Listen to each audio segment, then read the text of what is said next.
and welcome to another high-powered episode, the most electrifying podcast on YouTube.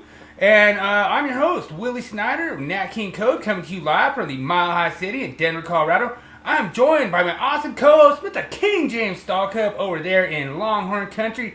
Everyone, give him a hook 'em horns over there in Big Sky Country, Texas, representing Stallcup Electrical Education. Leading the way in online education. You'll never find a better education course out there, period. And we dare you to show us somebody who's got a better program out there, period. Or better illustrations. But I really appreciate you joining me, James. And I really appreciate you putting together a podcast. We have a lot of fun doing this every week. I have a really awesome Willie Quiz for you. I'm pretty sure Daniel's going to swoop out of a tree and take the win like you did last week. You're always 100% on your second answers, you know, so it's always a lot of fun putting them together. But don't forget to smash that like button, hit that subscribe. We're trying to get 1,000 subscribers by summer, and we're a quarter of the way there. So really appreciate everyone for getting their cousin, their aunt, their uncle, their grandma, and even their 2-year-old baby to subscribe to the channel so that we could hit that 1,000 by summer. And it's always a lot of fun doing these, James. I know you feel the same way. Yeah, I was looking. We're at 251 subscriptions on there, so that's pretty good. So nice. I wasn't even sure where we were at. So yeah, we're getting there, and the whole thing was that it's a lot of fun doing these. We've had a lot of different things that we brought up. I love doing the myth of the week. I go up to people and I just love it every time. I know I picked a good myth when I go up to people on the job site and I say, hey, you want to hear the myth of the week? And then I say, hey, can you do this? And they're like, I don't know. They're like, I'd have to go look at my code book, you know. So that's really funny when they say that, and I like that too. I like that response because they're not just blurting out a guess, you know. And it's really cool that we're getting to that point where we're educating people and they're, you know, starting to realize, like, yeah, that's a myth for a reason, you know, because there's people running around saying, well, you can't do this, can't do that. So I really appreciate it, and especially you putting together your slides and everything. And like I say, this myth this week, I actually learned out of your 2020 code change course. For 2020 for my continuing education for Colorado 24-hour. So I know you're getting that back going again for different states and everything. I know it's just been taking a little bit of time, but we got a lot going on. It's going to be pretty fantastic once everything gets up and running. We put a lot of time in, and they're getting close now. I think there are about 40 left that they'll have all the new grounding slides done, and they're incredible looking. But they did them on the 17, so they're going to have to go in and change a couple of things here and there for the 2020 and 23. But other than that, man, they're fantastic looking. I was impressed when I saw them. I was like, ain't nobody got any illustrations like that. Yeah, so, I really like the color, the way you're bringing the color in, and my only complaint is whoever's been in your 90s for the conduits, like, probably doing them a little too tight, you know. So, you know, I'm gonna have to go back and fix that, you know, get it a little bit better thing. I told them, they got some of them they did, some of them they didn't, you know, and all they had to do is bring it over and readjust. It's really not that hard to do, so I'm gonna have them fix that. Yeah, and then they haven't been strapping nipples either, so it looks like you have some floppy nipples in some of your illustrations. So nothing wrong with floppy nipples. But all right, well, hopefully you liked my meme of the week this week, and this is a true story that we run into a lot out in the field. Let's run it.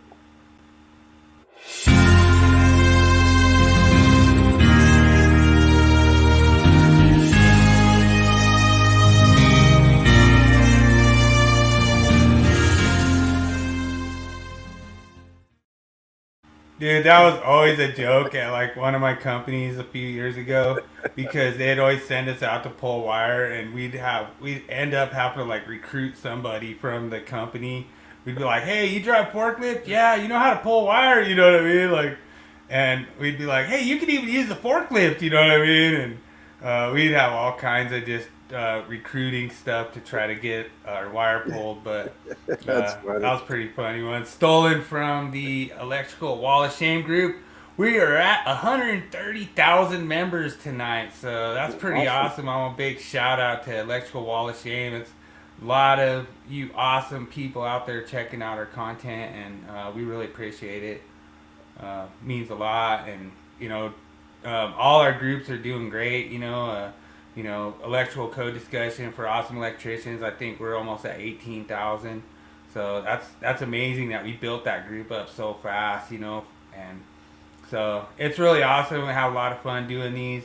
And like I said, I think you'll like my myth of the week this week. Let's roll it. Well, we got to give a shout out to you. Bill had one of his proposals pass that we know of. Oh, thank you. Yeah, that was pretty cool. How dare them accept that? All Yeah. receptacles and outlets that are installed for EVSE. Wow, that's interesting. So you're going to install a receptacle and an outlet. Well, where would that outlet be? Guess what? It'd be at the box where you go in and make your connection for hardwired EVSE. Ain't that something? But yeah, I knew you'd like that one. I couldn't believe when you used it, and then I was like, I think that's my proposal. Well, yeah, you called me and I said, well, no, it says the code making panel. I said, what? Let me go back and check because there's references there. And I went back and they put the proposal in, I guess, or they had one similar. I don't know. But then I went back and looked where it was. It's the exact wording you said. And didn't change. Not one word changed. And I was like, well, there it is. It come from Bill. And there's some other things I'm going to post later, too. I've got a bunch of other little items I've been posting. Of course, it's upsetting the ECD boys. But, the thing that was interesting because the way you worded it was you specifically were stating outlets installed before that EVSE's ever put in place. And, one of the guys, it's gonna be interesting. I think this is Derek Rickstall, but it's gonna be interesting to see kind of what. Yeah, I think it's Derek Rickstall, but Gopher fan. I think he's the Gopher fan, but that's Minnesota, isn't it? Minnesota Gophers. Is that right? No? Yeah, maybe it is. Yeah, I think the Gophers are Minnesota, if I'm not mistaken. That could be, but it's gonna be interesting. Like when you go through all these definitions and all this kind of stuff, and yeah, I mean, it's gonna be you need to interesting. go look at the manufacturer's instructions. Yeah, that's a listed assembly. Yeah, it's an assembly. I've already looked it up and everything. And they specifically tell you it's an assembly and that they put the receptacle in there to take care of the requirements that were in 210.63. And that ends that debate, But the thing is, you have to remember that's a GFCI receptacle in there. So that disconnect has to be readily accessible. You won't be back behind where you're crawling over everything to get to it. It has to be readily accessible. So yeah, go look at the documentation. I mean, that's the thing. Everybody wants me to go look at. No, it's not an outlet. It's an assembly. It's they tell you in the documentation. Everybody wants me to go get the information short. Nobody wants to do any research. They want you to do everything. Go look at the documentation. You can pull it up online. Just pull up what's there. It's a Midwest product. Go look at it. There's all kinds of documentation that you'll find, and they tell you it's an assembly. It's no different than having a multi-outlet assembly. It's an assembly, but they have outlets there. Okay, it's the same concept. It's no different than if I have a power outlet. I have an outlet for a hood outlet. Same concept. Same thing if I'm looking over and looking at coolant fans in 214.27.2. It tells you right there that they have a listed type box that's put in their outlet box. They call it an outlet. You know, it's not a point. It is something that's physical, and that's where the argument's coming at right now. It's gonna be interesting when we're going through this because everyone. Hold on 1 second. So yet the code says it needs to be a receptacle outlet. You claim there's no outlet. No, when you look at a receptacle outlet, it tells you that's outlet where the receptacles are installed. When you look at that AC disconnect with a receptacle in it, that would be over in 312. It has nothing to do with Article 314 because it is an assembly. Just like if I look at a multi-outlet assembly, okay? I'm not looking at Article 314. It's an assembly. And that is why when you start looking at equipment that's listed, labeled, identified, all of that, all you need to do is go read the definitions and you'll understand that they've looked at the National Electrical Code, UL safety standards, or any other standards that would comply with that type of installation, and it meets the safety requirements that are there. That's why you need to read the documentation. And that's why I'll get to that in a minute. They don't call it an outlet box. You need to go read the manufacturer's instructions. You're arguing something that isn't correct. I mean, do you want me to go get the manufacturer, post them on here next week, and then you come on, I'll show you where you're wrong? I don't care who this is. You're not going to sit here and argue with me and not have any facts to back it up. You know, I'm getting tired of this. We're getting attacked left and right because we're showing things where the code disagrees with your concept. Y'all are trying to take one definition and apply it to everything, and you can't do that in the code. Matter of fact, just go look at 314.27. It says outlet boxes. That's the heading. Okay, it doesn't say boxes. Why does it say outlet boxes? Because the box is the outlet. It's simple as that. When I go to a multi-outlet assembly, is that a point all of a sudden also? No, it's a multi-outlet. It's an outlet that's done as an assembly. It's something that's physical that's there. And how y'all take and argue that point, it makes no sense to me. We're claiming that there's no outlet because it can't be located where the current is taken.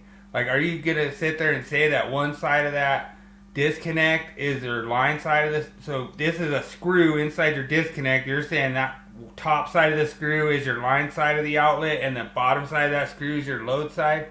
It's just ridiculous. No, I'm not wrong. I'm not wrong one bit.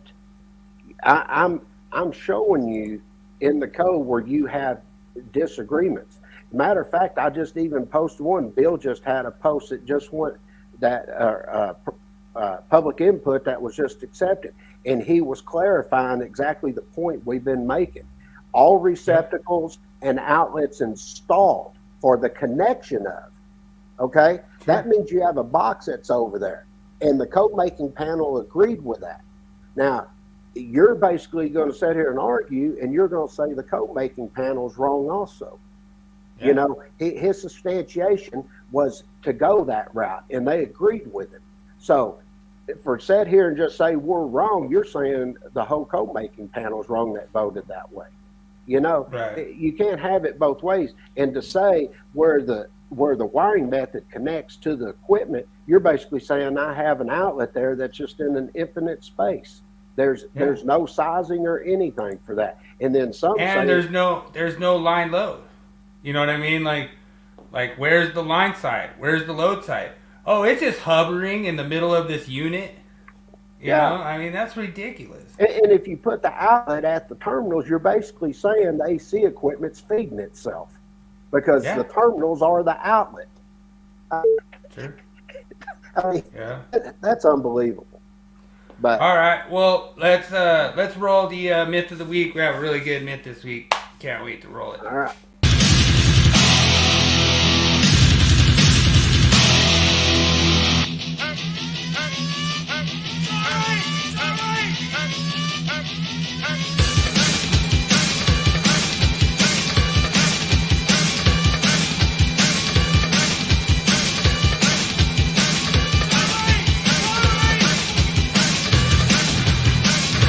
It's time for Myth of the Week.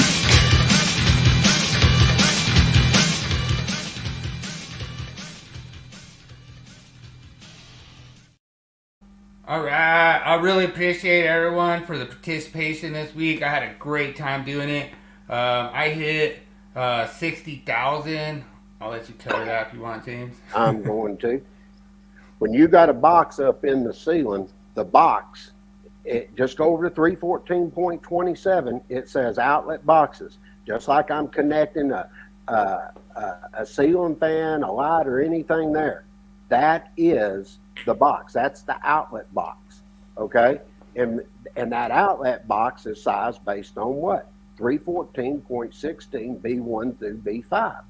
That's how you go about sizing it. And it says that those conductors going over are connecting to the outlet box, which is in what? The ceiling. Okay? And, you know, to say, oh, no, it's just a point, that doesn't work. I mean, you know, saying the outlet's inside.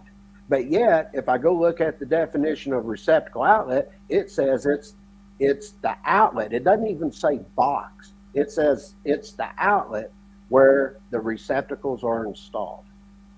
Sure. I mean, I'm just going what the code says.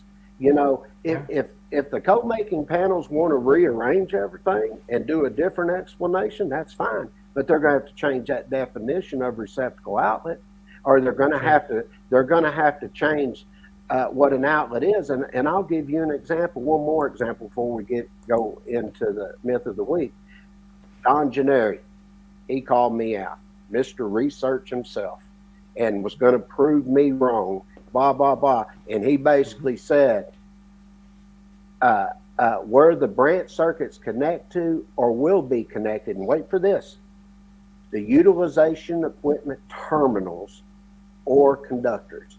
And guess what? They said that public input didn't provide any clarity or usability whatsoever and rejected it. Well, I thought if it connected to the equipment terminals, that should solve everything. But no, they didn't accept that. Why didn't they accept it? You know, I just leave it at that. You know, I'm posting things showing you what the code making panels voted on. And this is what they're saying, and they rejected what he said. You know, when this first started happening, didn't we hear, oh, well, Don Gennari said, we're going to get clarification on this, show y'all you don't know what you're talking about. Sure. Well, that didn't happen. So we'll see what happens. But the definition of outlet will have to change in order for that to take place. And they just basically told him no. Yeah, and I'll tell you one thing, Gopher fan. I thought all my public inputs were getting rejected. Guess not. But I think it's gonna be a really fierce battle on that one because, you know, like that's gonna be really controversial because basically you're gonna be telling Elon Musk that his chargers are killing kids, you know, and I don't think he's gonna take kindly to that. You know, I don't think he's going to fall behind that false narrative of safety. And I think he's going to have to see some kind of statistics of, I don't see any maintenance men coming in and working on EVSE without having it disconnected from the circuit. Well, I'll tell you this. Uh-oh, DJ in the house. Uh-oh, he's like, dude, did you hear the Jaws music start? Dun, dun, dun, dun. He's right. The dude is trolling. You know, because we're giving all the good examples. You know, he's just making statements, what he thinks. But I'm giving you examples throughout the code where there's a problem. And he doesn't do that. You know, I'm telling him, go read the manufacturer's instructions. And, of course, it must be, well, you know what? Gopher fan, I'll bet that might be Jeremy. He's from Minnesota, isn't he? Think it is Weed Man. It may be one of his alts. Yeah, there you go. Oh yeah, no, that's not an alt. You can't say that because, like, I'm the only one that has alts and the multiple personalities and the mental problem. Oh yeah. But all right, we're in myth of the week. We gotta stay on topic. So awesome! Thanks a lot for everyone joining us this week. I had a lot of participation from NEC Code. This is just a regular power pack driver. Probably would not be compliant under the 2020 NEC because they put some kind of a horizon basic. They had an actual date of January 1st, 2022 to make these all eliminate the gray conductor. But that's just a manufacturer thing. That's not necessarily for us out in the field installing these. Now, I wouldn't want to have Daniel J over there, installing these and happen to re-identify the gray on every single fixture. That would just be a waste of time. So I would tell Daniel, you know what, we're going to order purple and pink, we're going to pull it. And the myth this week is actually true. You are permitted to use purple and gray conductors for your 0 to 10. But there's a lot of different things that come into this that I have a problem with. And we had a comment come in. Yeah, I agree. So what we run into out in the field is that you're gonna have 2 gray conductors in this junction box. You're gonna have whatever size for like your line voltage. Now, granted, a lot of times we use a gray colored stripe. Like we'll use like a gray yellow, a gray orange, or a gray brown, like if it's high voltage, or we'll use like or we'll just use like a white blue, white black, stuff like that. And what's funny is we'll have to bring this up for like a myth one of these times, because I've actually heard some of these guys in their podcast say that if you put a white with a black stripe, it could be considered a code violation because it has to be white or natural gray, and nowhere in the code does it say that. And so I thought that was really interesting to hear that one of these podcasts. These guys, they're just trying to get big fame over there on TikTok and stuff, and get a bunch of likes and get people mad at each other. But it's fun that we could do this, James, and this is a real deal thing that in all actuality, when I first saw it, when I took your 2020 code change class for Colorado, 24-hour for the state of Colorado, I actually thought that you could not use gray anymore. So that's why I really wanted to run this as a myth. And there was people out there that said that, which technically they're correct, that you can't really use it, but they do permit it in the field wiring as long as it's re-identified. And a lot of people, this goes back into one of our episodes where we said you couldn't re-identify anything smaller than number 6. Correct. And actually, if you go over and look at 410.69, that's where they get in talking about the control conductors and everything.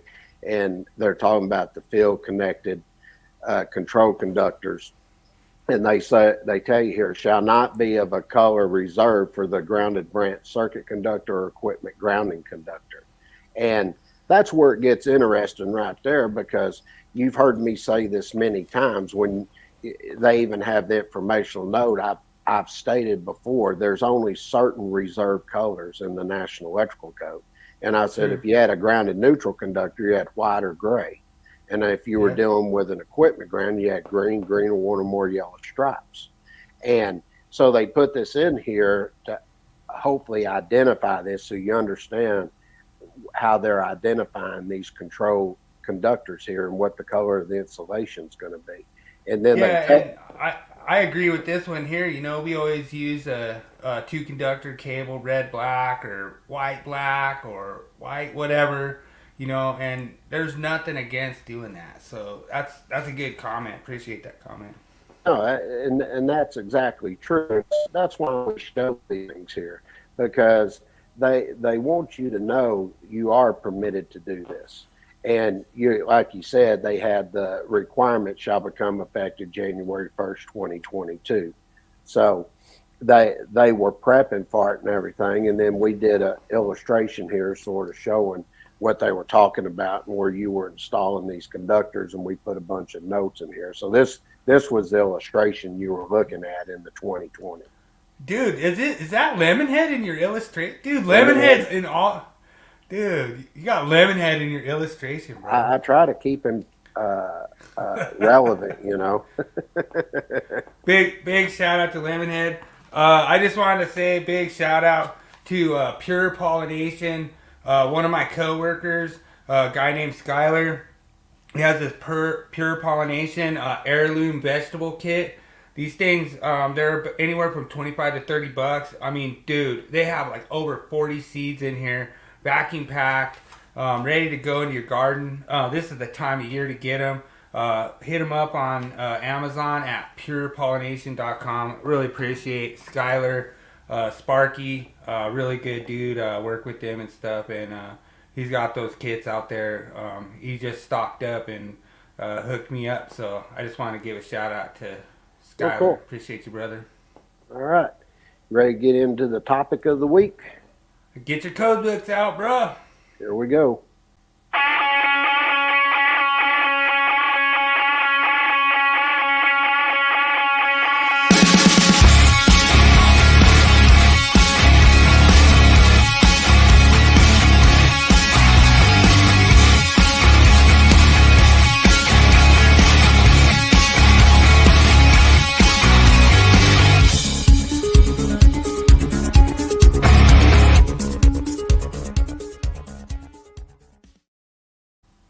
All right. Now, this week, what we're going to do, we're going to finish up the remainder of dealing with calculating conductor ampacities, and then we're going to get into sizing our overcurrent protection devices, and that'll probably take us for the next 3 to 4 weeks, and then we'll get into residential and commercial calculations doing the full ones.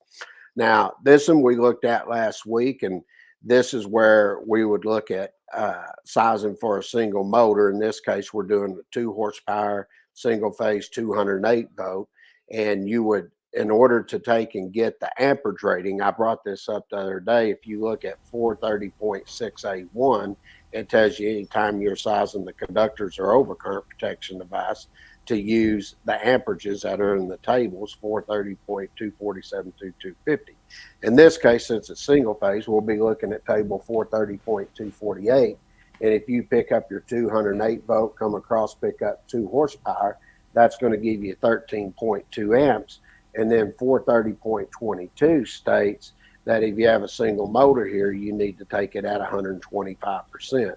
So I'll take the 13.2 amps times 125%, gives me 16.5 amps. Then just go over, look at table 310.16. It'll tell you the next size above that's a 14 copper conductor. Pretty Yeah, simple. and one thing I want to add too is when you're doing these like on an exam, one thing I like to do, and this is one thing I really like about James's illustrations, is you can take any one of these numbers and you could plug those in. So you can, if you have any of these known in the question, you could just take one of these numbers, you could plug it in, and you could see if it works out.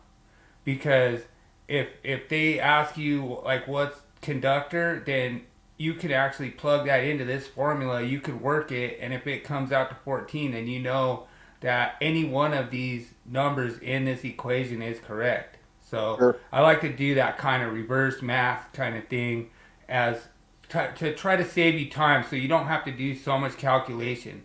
You can just take one of the answers, plug it in, see if it comes out to 14. Take one of the answers of the question, plug it in. If it doesn't work out, that's not the right answer. Correct.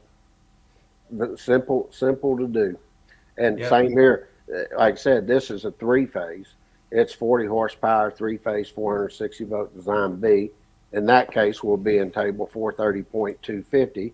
You pick up the 460 volt, come down, match it up where your 40 horsepower, tell you it's good for 52 amps. You got a single motor, 430.24 or 22. Take it at 125%. That gives you 65 amps.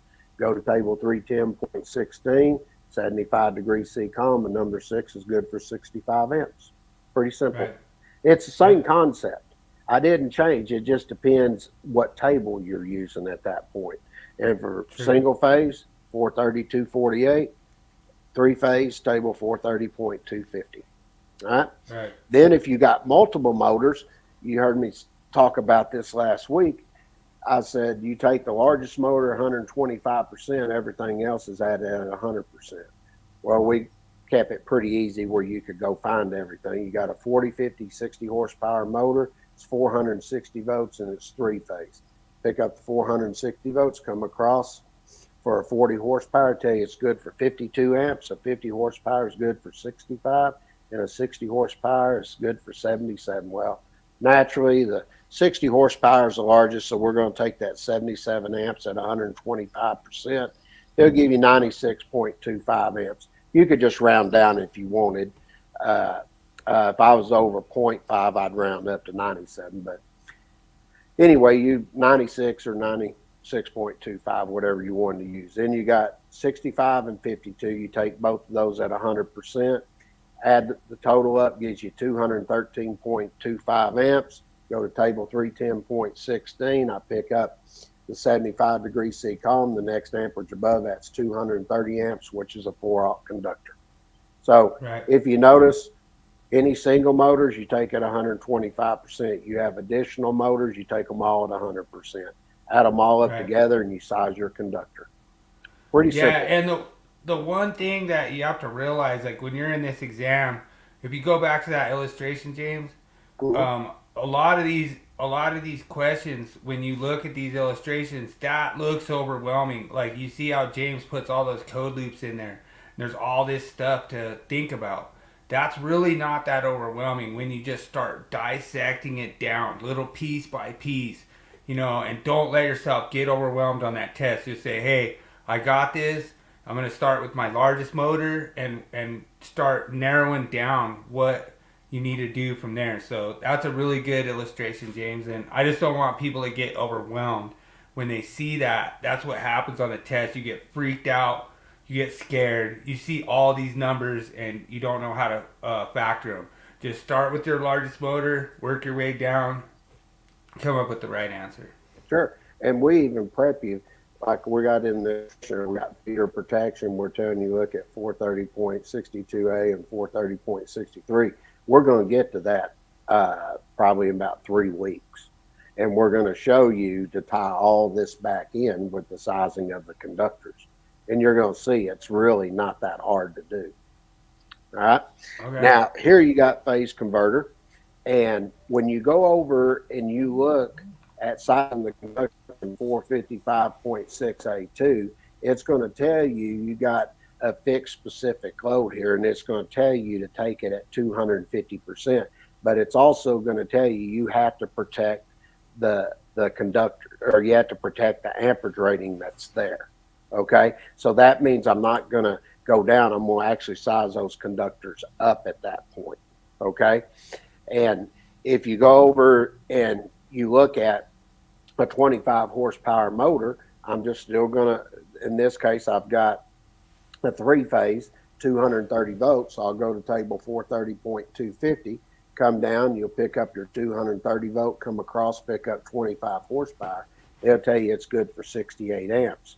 And then it'll tell you in 455.6A2 to take that at 250%, which is going to give you 170 amps. Then you go look at the next size above that in table 310.16, and that's going to be 175 amps, which is a 2-aught copper conductor. Okay? Right. So pretty basic, staying the same. Here's an AC unit. Now, when you deal with an AC unit, they're going to tell you right up at the front that you're going to use the nameplate value. You're not, and why are you going to, first of all, let's discuss why are you going to use the nameplate value? Well, the reason is because this is an appliance. And in other words, what is that? What that is, that means it's what? A listed assembly. It's all contain one. So you're going to use the nameplate value right here. So I have a compressor of 19 amps and a condenser of 2.5. That is the main important information you need here. Now remember this. You're going to still take one motor at 125% and all the rest are added at what? 100%, which you'll really see that in the next illustration. So the largest motor here is the compressor. So I'm going to take it at 125%. That'll give me 23.75 amps. And I'll take the condenser, which is 2.5 at 100%, so that's 2.5. Add that together, it gives you 26.25 amps.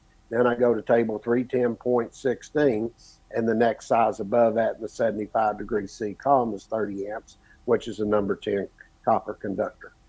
Pretty simple. Yeah, and what you're gonna realize is that AC unit is only gonna draw a maximum of that ampacity. So that's how they actually make the nameplate. So a lot of people don't realize that they actually use that same map to do the actual what it says on the nameplate. Just because they say 26 amps or 25 amps or 24 amps doesn't mean that unit is gonna draw that amount. Like that's your 125% calculation. So you have to keep that in mind as a reference point. Yeah, and if you look at this, we did a one-line diagram, but we show you 3 different types of AC units here. We got one that has a compressor of 40 amps, a condenser of 3 amps. Then AC unit number 2 is 25 amps with a condenser of 2.5. Then AC unit 3 is 23 amps with a condenser of 2.5. Well, the largest compressor there is 40 amps, so I'm going to take it 125%, and then I'll add the 3 amp condenser, which gives me 53 amps. Then I take the 25 amps and the 2.5 at 100%.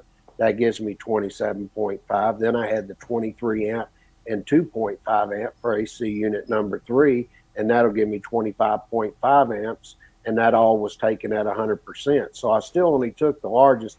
Everything else at 100% gives me 106 amps. Then I go look at table 310.16, 75 degree C column. The next size amperage above that's 115 amps, which is a number 2 copper conductor. So, dude, that is one big unit if you're doing a number 2 to that thing. Yeah, I think that's a feeder going over there. Okay. Man. Only if you put pieces in there. Now, this one is looking where you got a 2-wire primary to 2-wire secondary of a transformer. And this is just confirming what we have up there. So I have an upstream overcurrent device of 50 amps, okay? And we're showing you the downstream at the panel from the transformers 100 amps. And we're telling you we're running number 3 THWN. Well, how do I know this is correct? Well, if I take 240 volts, divide it by 120, and then multiply that by 50 amps, it gives you 100 amps. So therefore, in order to protect those conductors and panel from that transformer, I would need number 3 conductors that will protect for the 100 amp overcurrent device. And the 50 amp overcurrent protection device on the primary side is protecting the secondary conductors and panel boards on that secondary side. Okay? And that's just proving what's there. Now, here's a 3-wire, the 3-wire. Now, when you look at this and you start sizing the transformer going over there, let's look at what we got. We have a 480 volt 3-phase. We got 80 amps of continuous load. 90 amps of continuous load. And you come in and you start looking at everything that's here. They're also going to tell you we got 208 volt, 120 volt secondary and a 75 kVA transformer. Well, first thing I have to do, and we did this at the very, very start when we were doing formulas, and I was telling you how to get the amperage when you had kVA rating there. Well, I've got 75 kVA times 1,000, and I'm going to divide it by 240 volts. Okay? Now, I take and do that 240 volts. That's going to give me 312.5 amps, and then I'm going to do the primary side conductor size here. So I'm going to take that at 125%, and that's going to give me 390.6 amps, which if I go over and look at table 310.16, the next size above that's 420 amps, which is a 600 kc mil conductor. Then I look at sizing the overcurrent protection device for that primary. How am I going to determine that? Well, go look at 240.4B. I'm not exceeding 800 amps. So therefore, I'll have a rule of thumb when we get over at overcurrent protection devices. that I'll tell you anything at 125% or less, go up to the next standard size. And then any percentage above that, you're going to drop down. Okay. Now, the only difference in this 125% here is I didn't exceed 800 amps. So therefore, that means I will use the next standard size per table 240.6a, which is going to be a 400 amp overcurrent device. Okay. Yeah, and just to get a little disclaimer out there, we're not saying you have to always drop down. It's just a rule of thumb. Like, you can go up to the next standard size, but it, like we always say, like, why would you? You know? Yeah. And here's a good, and this gives you a little off thing here. If you look at the secondary, I got a 75 kVA transformer, and I've got a 208 volt secondary, and it's three phase, so I'll take it at 1.732, and that's going to give me 360 volts, which will give me 208.3 amps. And if I go look at table 310.16, the next size above that is in the 75 degree C columns, 230 amps, which is a 4-aught conductor. So if I have a 208.3 amp for the panel board right there, what size overcurrent protection device would I need? I'd need a 225 amp overcurrent device. Right. Okay. So that's how we go about sizing that. And you have to be careful too in that instance, because not always do you need a primary and secondary overcurrent device. No, you don't.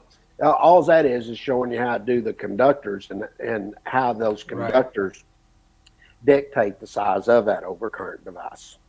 True. Okay. And then this is a capacitor. Okay. I've got 25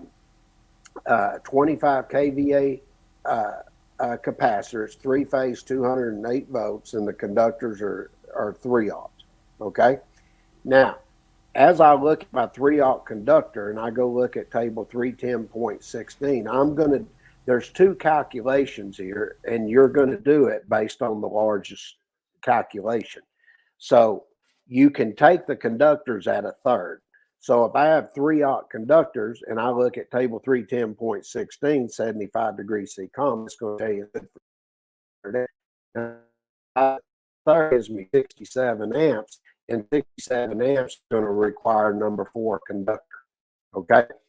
Now, the other way I look at this is I can do it based on the full load current of the capacitor. Well, I've got a 25 kVA capacitor, which will give me 25,000 VA there, but it's a 208 volt 3-phase. So 208 volts times 1.732 will be 360 volts. You'll divide that into the 25,000. That's going to give you 69 amps. And then you go look at 460.8A, it tells you to take that at 135%. So I take the 69 amps at 135%, that's going to give me 93 amps. And the next size above that in table 310.16 is 100 amps, which is a number 3 conductor. Well, based on those two calculations, the number 3 is larger than number 4. So therefore, the size copper conductors are required to be number 3. Okay. Now, as I go in and I look at welders, this is very simple. All you need to keep in mind here is you need to go get the multiplier. Okay.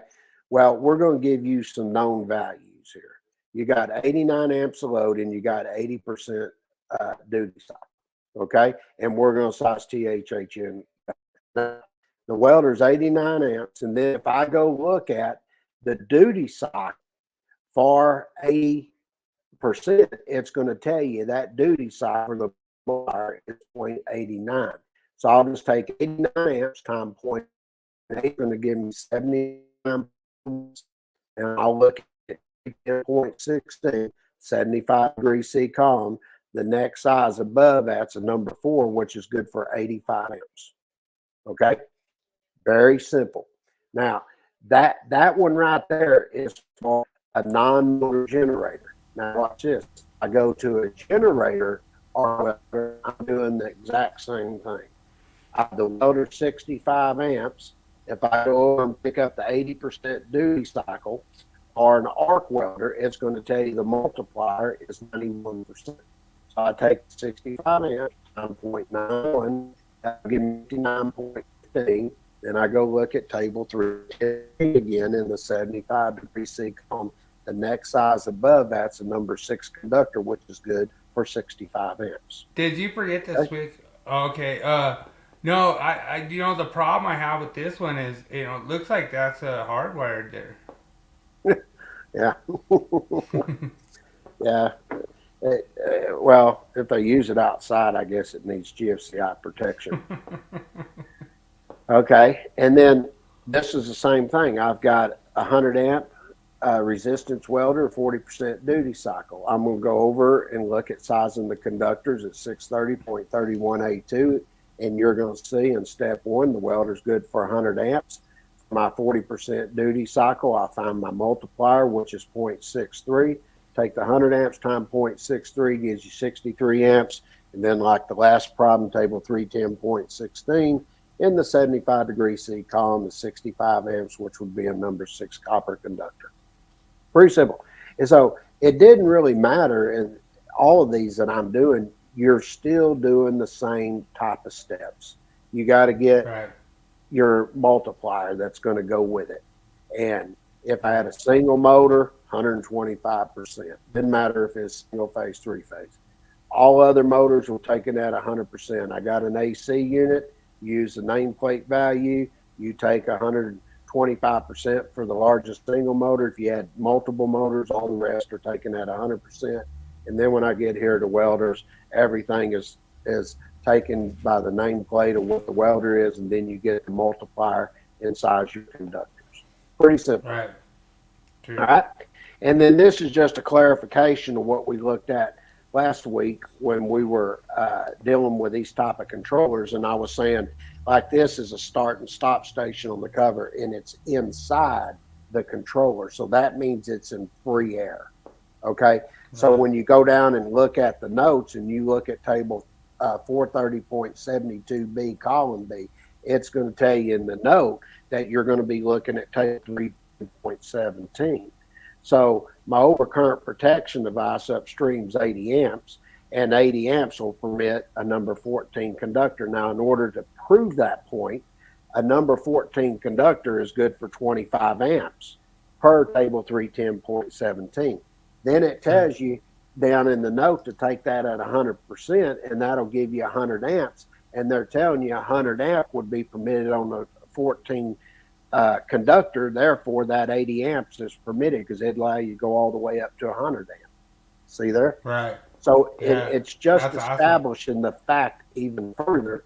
And then when I go to a remote type, now you're going in conduit over it. So now you're not in free air. So when you look at the column C and pick up the notes below it, it's going to tell you you're going to use table 310.16 because you're in a raceway.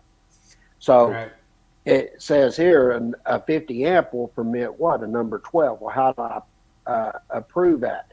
Well, all I got to do is look at sizing the conductors, and it's going to tell you that that number 12 requires what? A 20 amp overcurrent protection device. So therefore, a 50 amp is permitted to protect that number 12 conductor.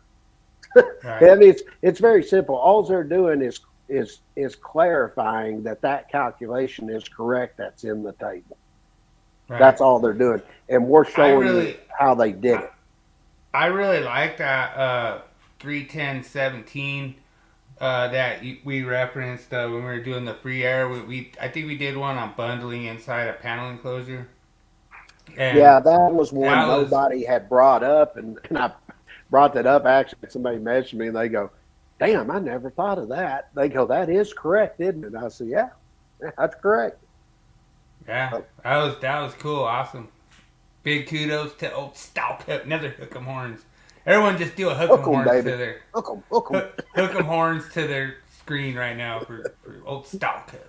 They need to support me. They need to be a sponsor. I'm gonna call the University of Texas and tell them. Hook 'em horns. Now this is a control transformer at 1.5.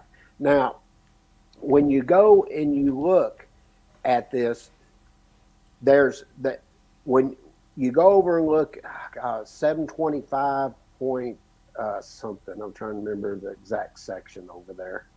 But anyway, they allow you to go to 300%. But when you come over here and look at 430, 474, they allow you to go all the way up to 500%. Okay, Right. and they're telling you here, I can have basically what max,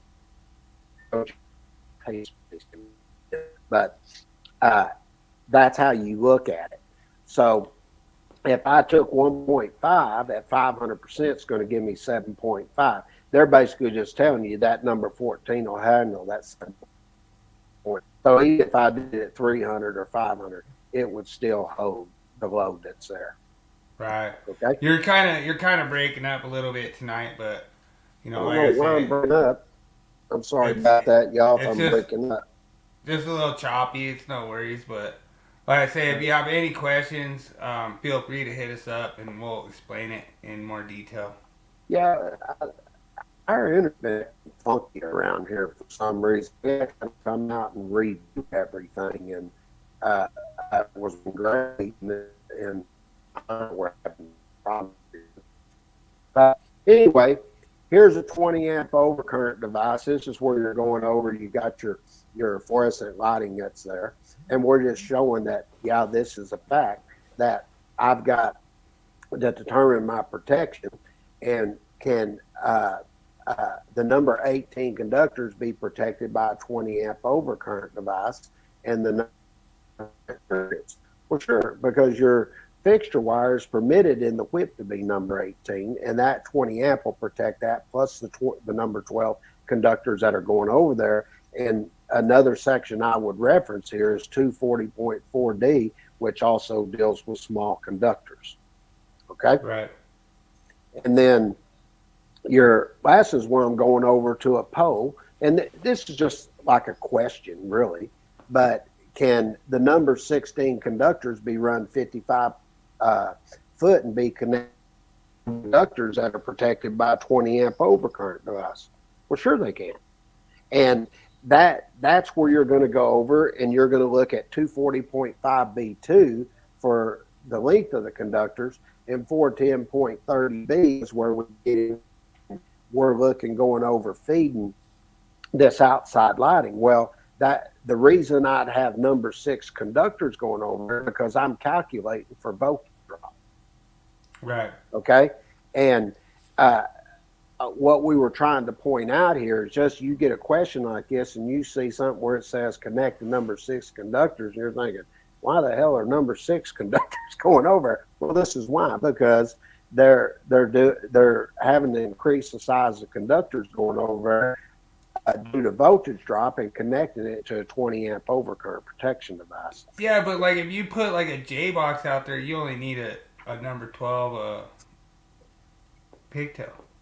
Well, you could actually take and you could go to one light that's out there, go to a box out to a point, and then you could actually have a different size conductor going out from that point. You would calculate the length of each one of those at different intervals. I've actually seen that before because they were going to have problems making a connection to the overcurrent protection device. Yeah, so they had to figure out a way to do that.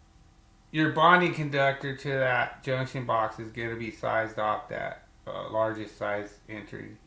Well, all to the first one. If you add another one, it'd be sized off what was going to that. Yeah.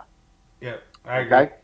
And you know, it's interesting. I actually think I'm gonna have to do some calculations for my son-in-law and my daughter. She's it looks like on their property they're gonna my father-in-law, ex-father-in-law, he owned Mueller Buildings, and he is gonna help them. They're gonna put a building out there, and that's gonna be her new yoga studio.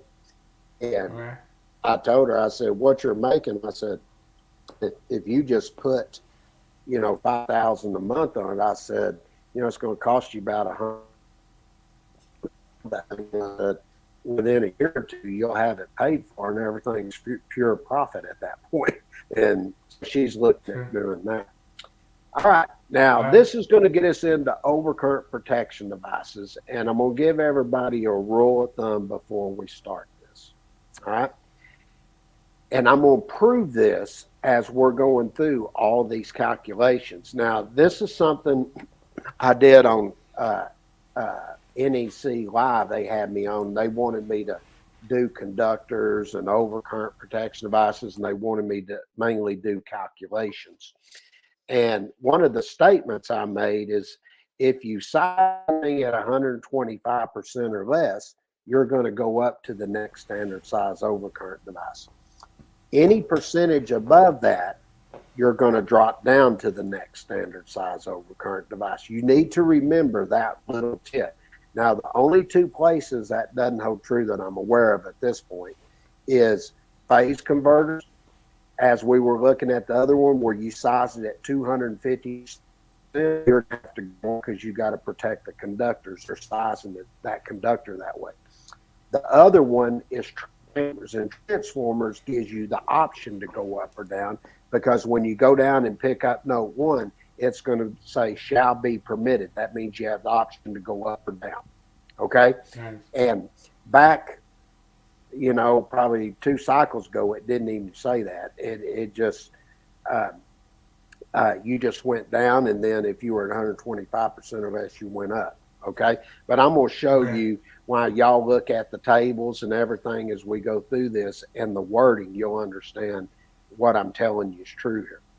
Now, the first problem we're going to look at, we're going to size the overcurrent protection device, and this is going to be for a branch circuit with a continuous load of 25 amps with 75 degree C terminals, okay? So if you go look at 210.19 A1A, we'll size basically the conductor here, okay? Right. Now, you take 21.5 amps times 125% gives me 26.875 amps. You can leave it there, just go round it up to 27 amps. Now, as I look at sizing the overcurrent protection device, you're going to see the same in 210.20A, and it's going to tell you got a continuous load. Then I look at table 240.68. The next size above that is a 30 amp overcurrent device based on the calculated load. Now, I want to point one other thing out, and you can put these sections all together. This is another code loop. You can put 210.19A1A, 210.20A. Okay, now, that's for branch circuits.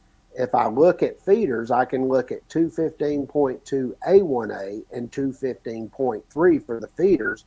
And then when I get the services, you look at 230.42A1 and A2. Okay? But what you're going to see, they're all going to say you got continuous load, you take it 125%. Non-continuous load, you take it what? 100%. Okay? So Yeah, even though it's go ahead. I like how you put that 110 14 C1 in there, C1A, because like if you don't know that terminal rating, then you have to go up to 60 degree C column. That's correct.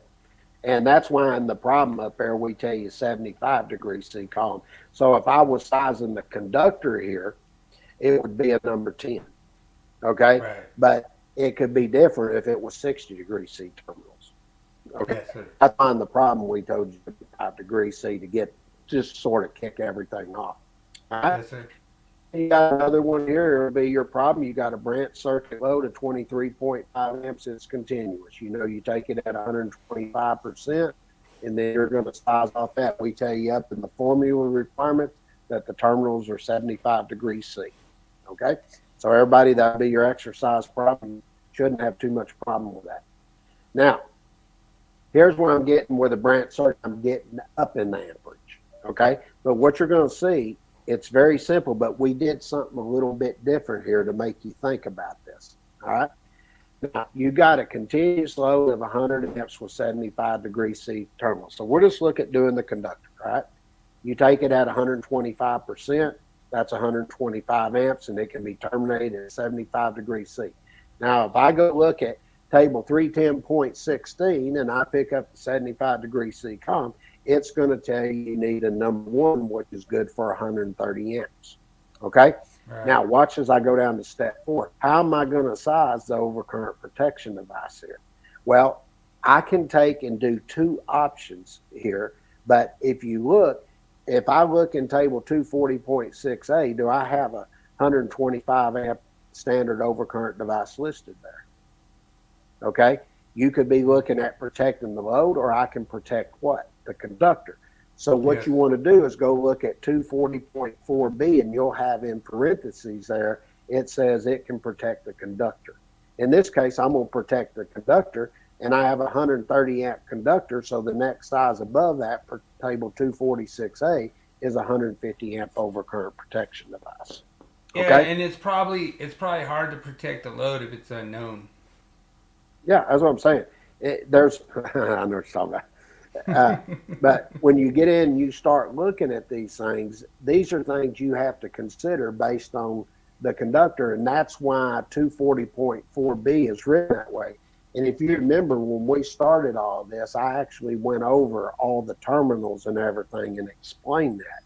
And there's a reason I did that, because I wanted you to be aware of how those terminals apply. And when we got to this point where we were going to size the overcurrent protection devices. So basically what I've done everything in a step-by-step format to get you up to this point. I just didn't cram it all in your mind at one time. Okay. So yeah, I just use adjustable overcurrent devices on everything. So yeah. It's all good. and wonder if you need size of equipment ground larger or not. Okay. Dude, I'll tell you what, like that is sad for whatever crew that was that asked this gentleman a question on his podcast that had to go re-pull their equipment ground because they had it turned up by a couple amps. Oh yeah. Well, here's a good one. Branch circuit load's 90 amps. It's continuous load, and you'll see in the formula requirements you're going to size it based off 75 degree C terminals for your homework. All right. Now, here's a feeder. Now, I brought this up. I said, when I get to a feeder, it doesn't matter. I'm still, if it's continuous, I'll take it at what? 125%. It's just larger numbers. And in this case, I'm going to parallel it four times and terminate at the 75 degree C terminals. So I'll calculate the load once again. And if you look at 215.2A1A, that's for conductors there. So I take 724 amps times 125% gives me 905 amps. Now, even when I go over and I'm sizing based on the overcurrent device, I'll still look at 215.3. It's got the same wording there for sizing for continuous. So the 905 amps can be terminated at 75 degrees C. Now, if I go look at table 310.16, I need to get above that 905 amps, okay? So if I pick it up and I'm paralleling it 4 times, the 4-aught is good for 230 amps. Parallel that 4 times gives you 920 amps, which is larger than the 905 amps of calculated load. Now I have to size the overcurrent protection device. Well, remember 240.4b deals with overcurrent devices 800 amps or less. 240.4c deals with overcurrent protection devices over 800 amps. Well, it says that the conductors have to be equal to or more than what the size of the overcurrent device is. So that means I have to drop down. And when you go look at table 240.6a, the next size below that will be 900 amps, but it's not listed. It's a non-standard type overcurrent protection device. Okay. Awesome. Oh, welcome in, Bridget. Oh, awesome. Yeah, one of the A-team just showed up. Awesome. A-team's in the house. Damn. Yeah, great to have you in, Bridget. Awesome. All right, and here's a feeder going over to a panel board. We're going to size it 4 times. The load's 678 amps. It's continuous and 75 degrees C terminals. So just take that 678 amps at 125% and start sizing your terminations based on table 310.16 to get the total amperage, and then you can size your overcurrent protection device. Okay? Okay. Now, Here's one. I'm doing a tap. Okay.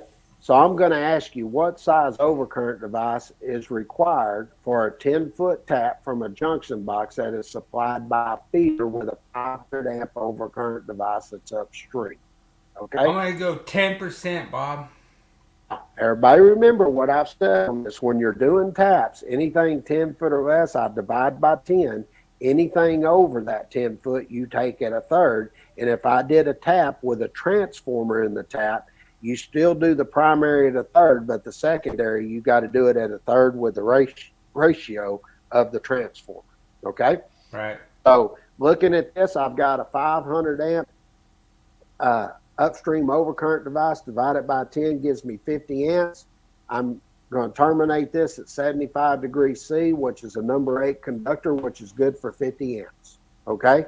So basically, the very minimum that tap can be is a number 8 rated at 50 amps. And then, of course, you look at table 240.6A, the 50 amp matches up with the 50 amp for the conductor size. And therefore, the very minimum that tap can be is 50 amp overcurrent device with number 8 conductors. Okay? Now, let me state this. If I take that tap all the way up and tap off of that at 500 amps, it's no longer a tap at that point. Right. Okay? Anything from 50 amps up to that 500 amp is a tap. Okay. Right? Yeah, and it's really awesome because I just want to let Bridget know we made a video for Chris, so we're gonna do the video for Chris. We just I think James forgot he was gonna do it earlier, but I sure the hell did. Hell, let me go ahead and throw it up right now. all right.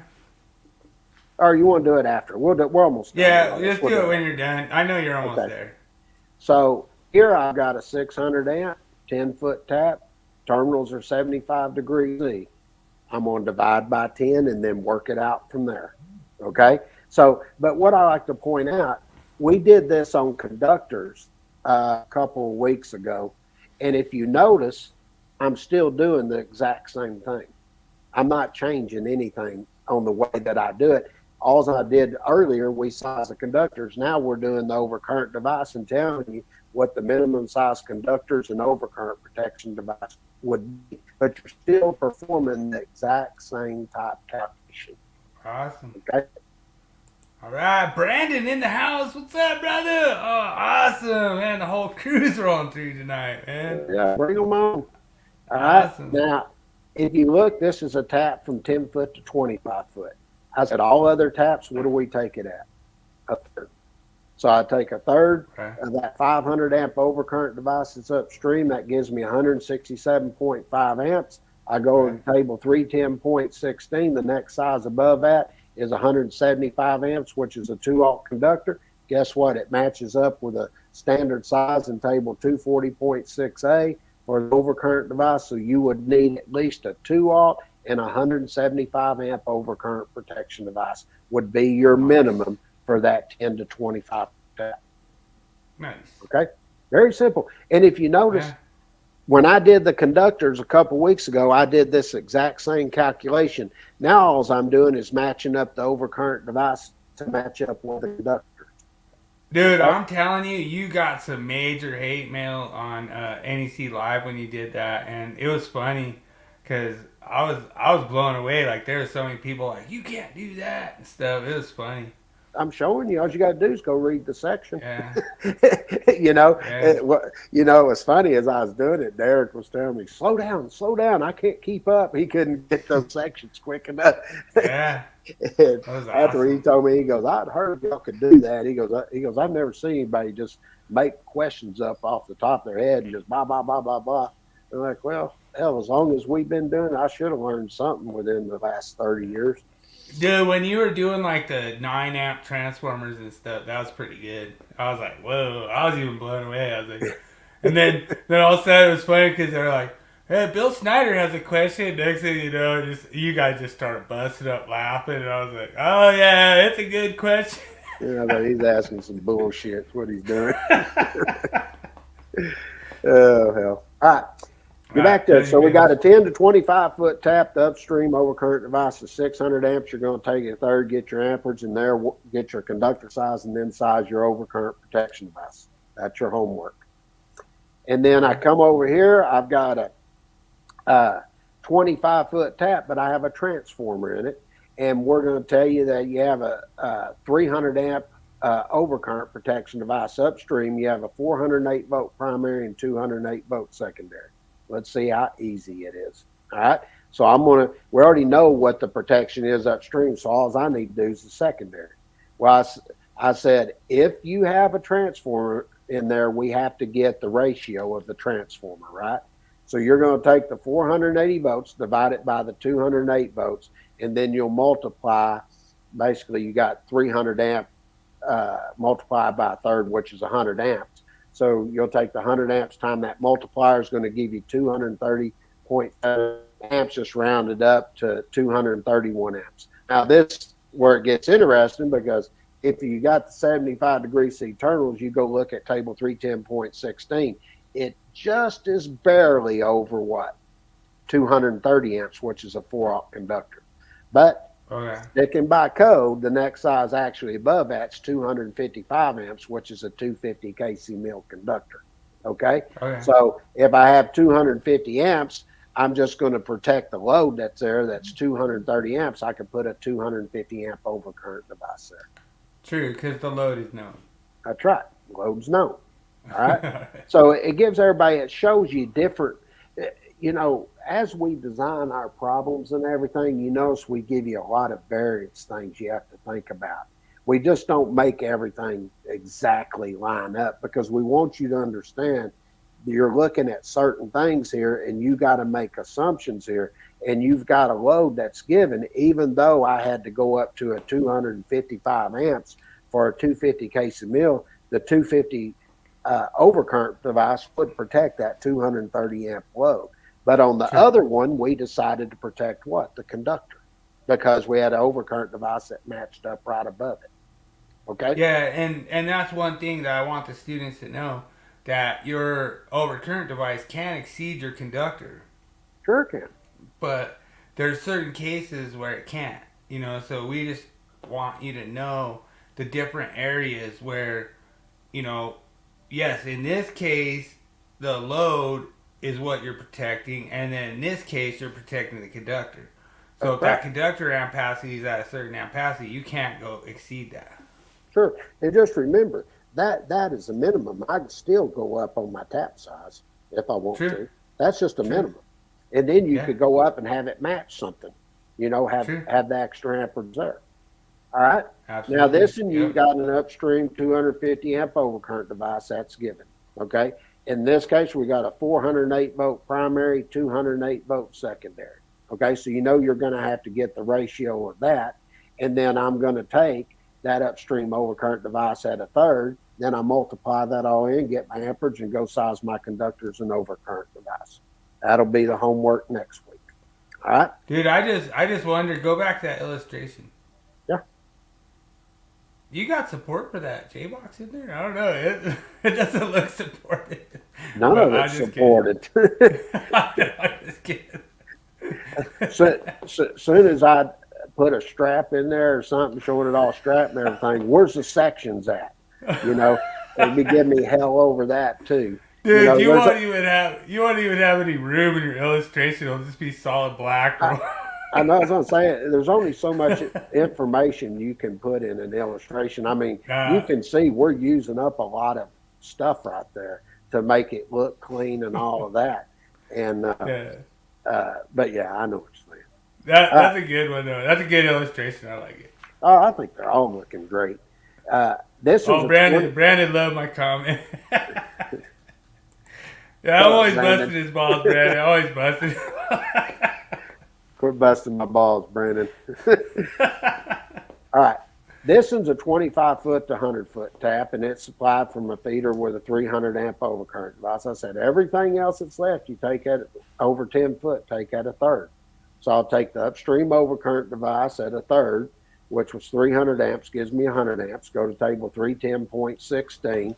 which, and looking at 75-degree C column, the number 3 is good for 100 amps. And then you go look at table 240.6a, you have a 100 amp overcurrent device. So your minimum overcurrent device is 100 amps with number 3 conductors. That naturally matched up. So look there, we've done a couple that didn't match, and we show you some that do match. Okay. Right.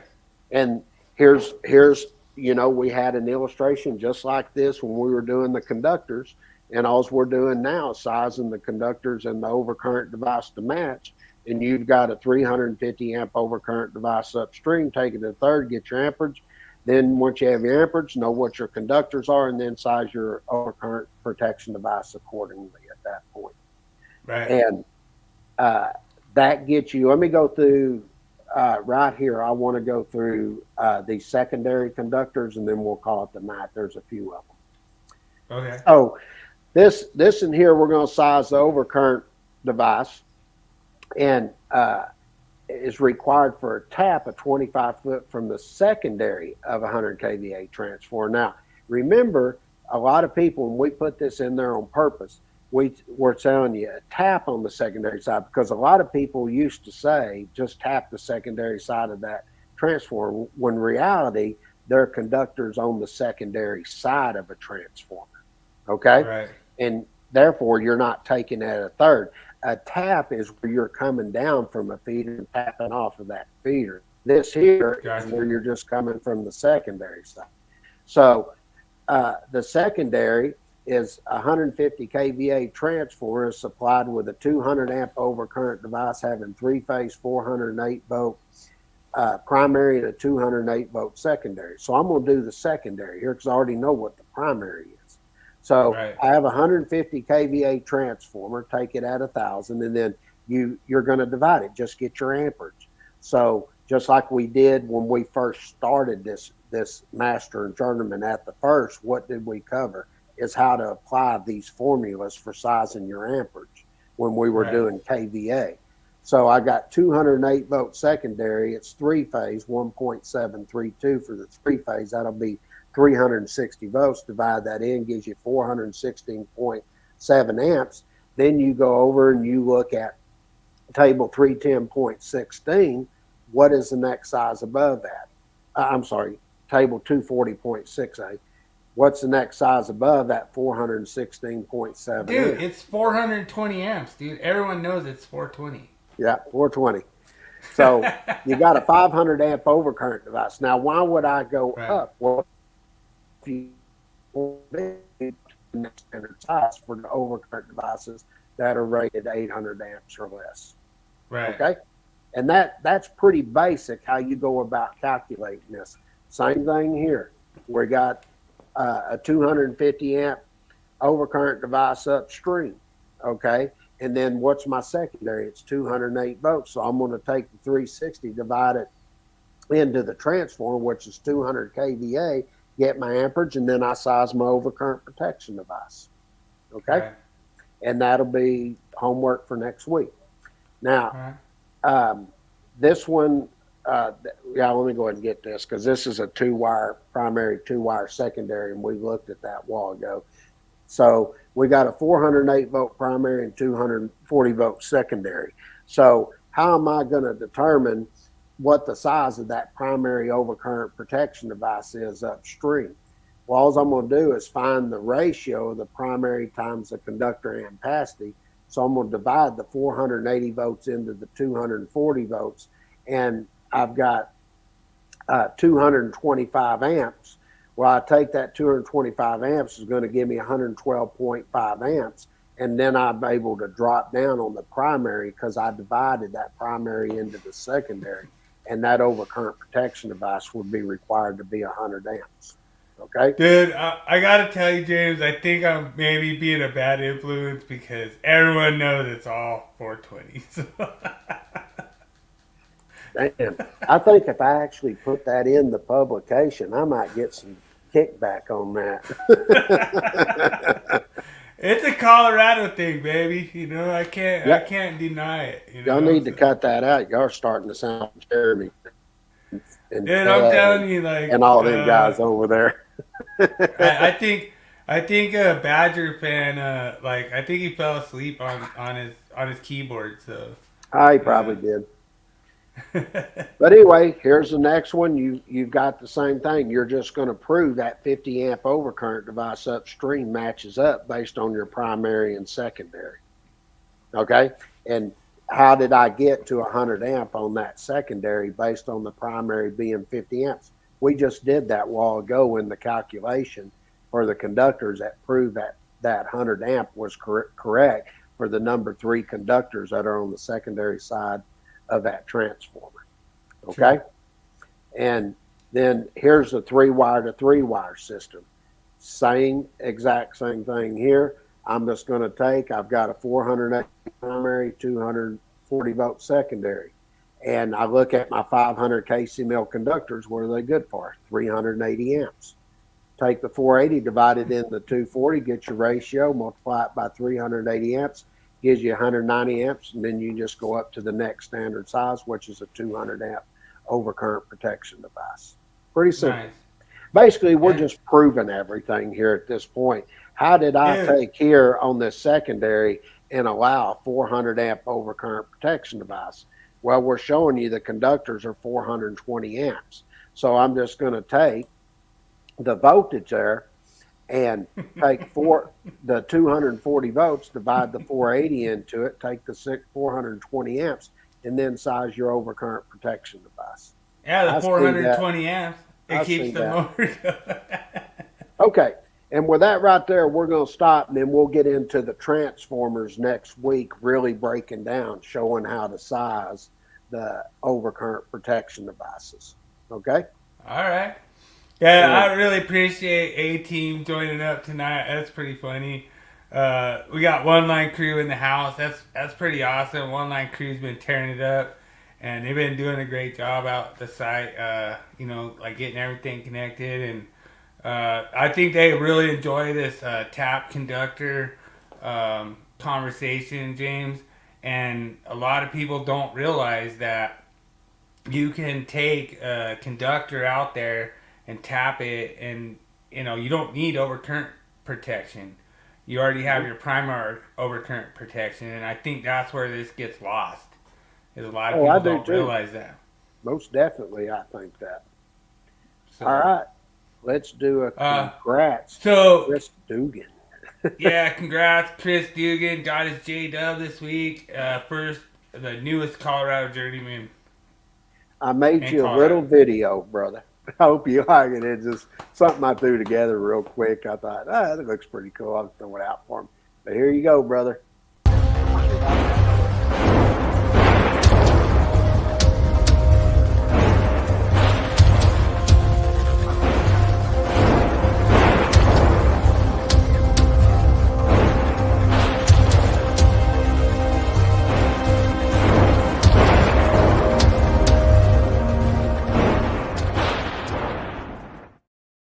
That's sweet, dude. I love it, man.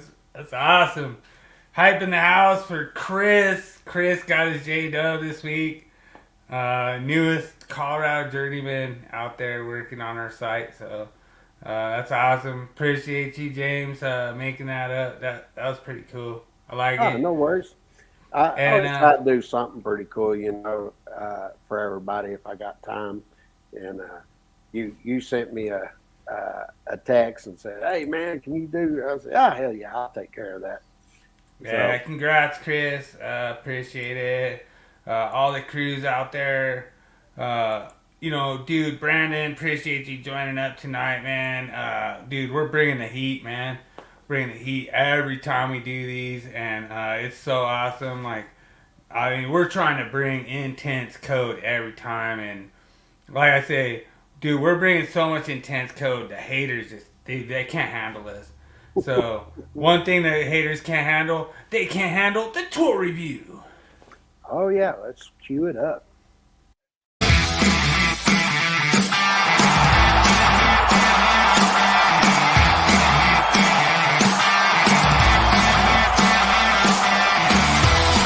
It's time for tool review of the week. Sponsored by Electricians Only Tool Review and Nipex Tradesman.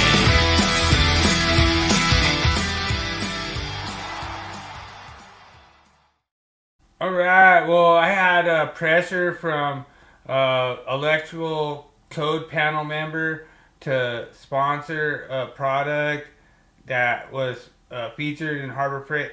Nah, just kidding. This one is the Milwaukee Packout organizer. I really like this tool.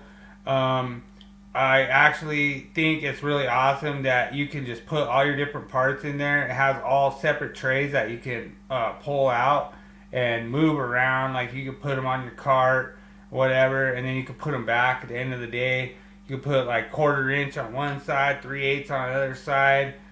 They have clear versions, this dark version, whatever.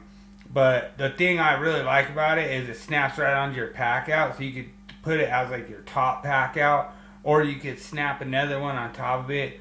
This is actually one of my favorite Milwaukee organizers that they have. We have a few at our job site, and I really like them.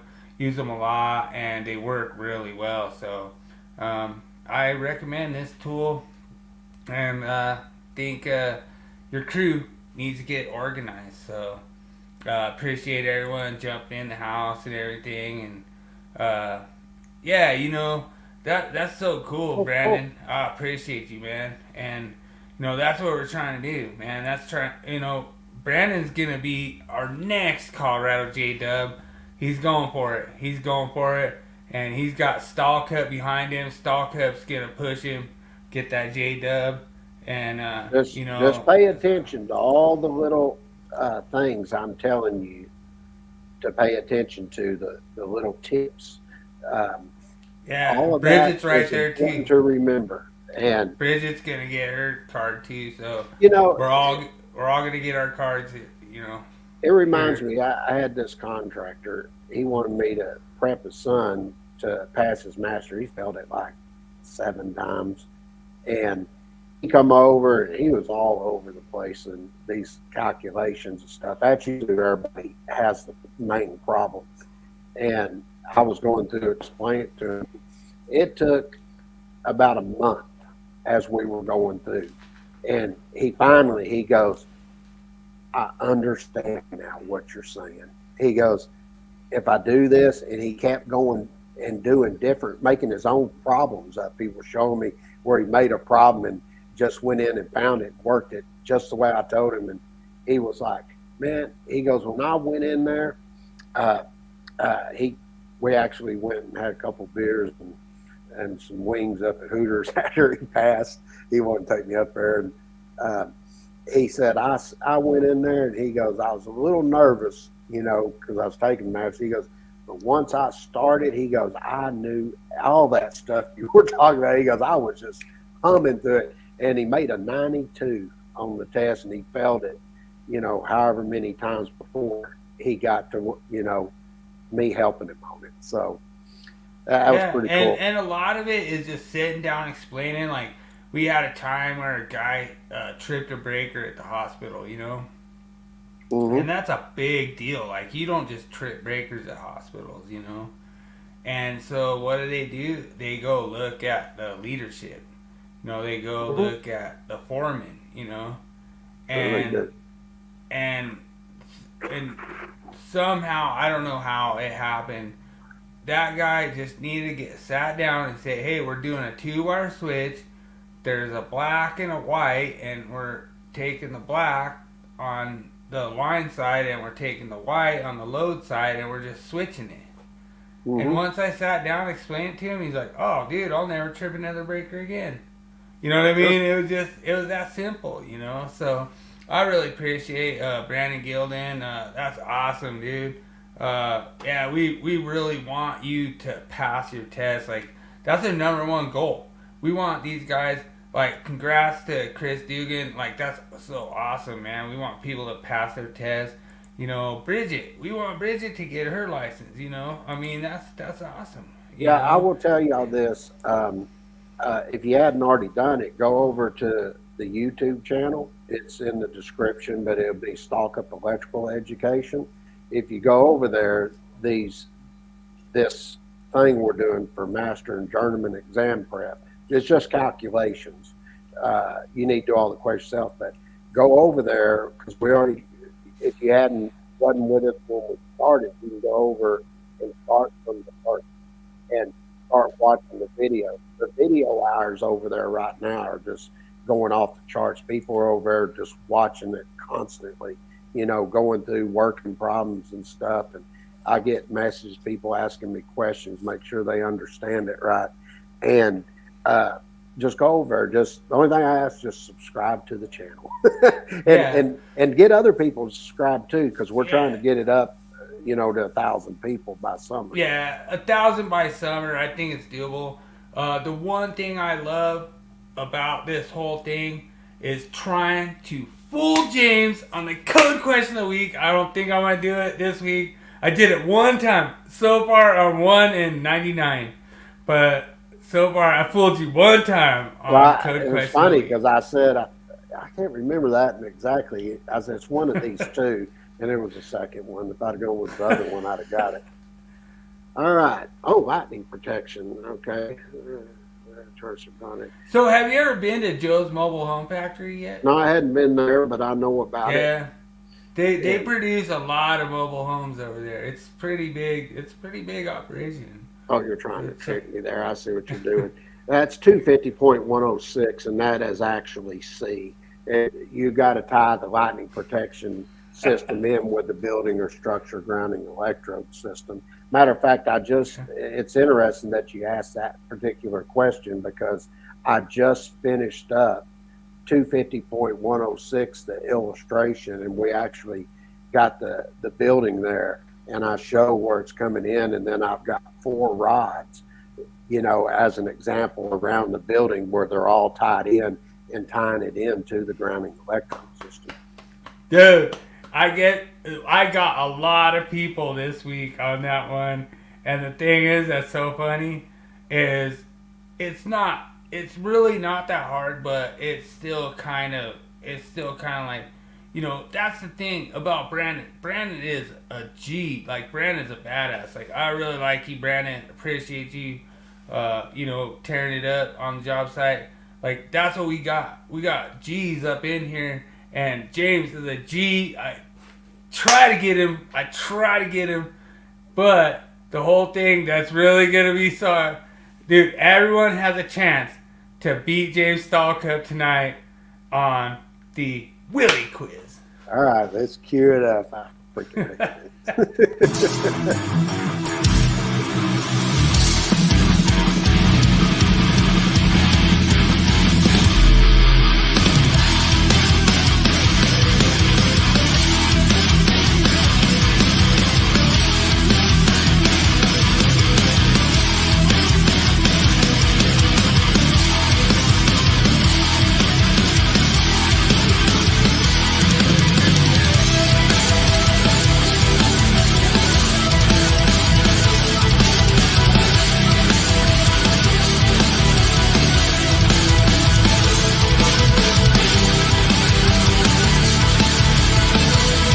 You are now entering the zone of the Willie Quiz. Enter at your own risk.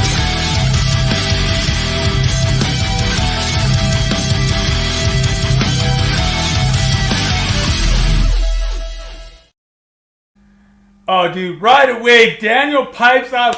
Dude, I told you it's like you hear the Jaws theme.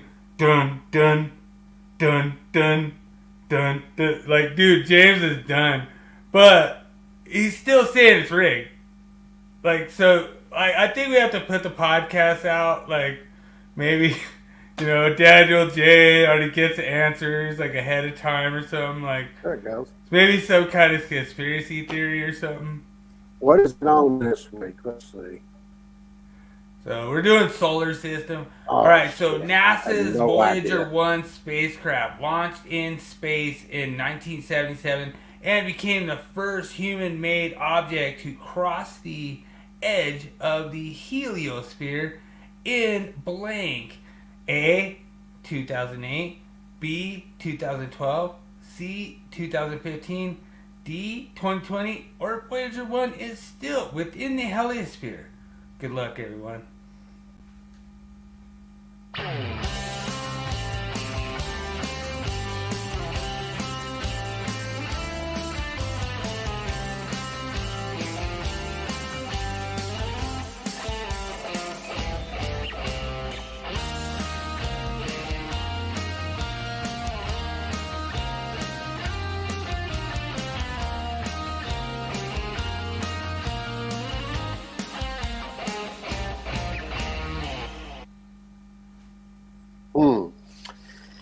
All right, Daniel freaking fires off right away with a B answer. Oh, dude, the world ended in 2012, so Daniel goes B. I was thinking that. I was thinking 2012. I thought I remember something in talking about that because that was where they were. Well, you have to keep in mind, James, the heliosphere is not defined as a point on the space system. You mean it's not an infinite space? I think Daniel's right on that. I think it's B.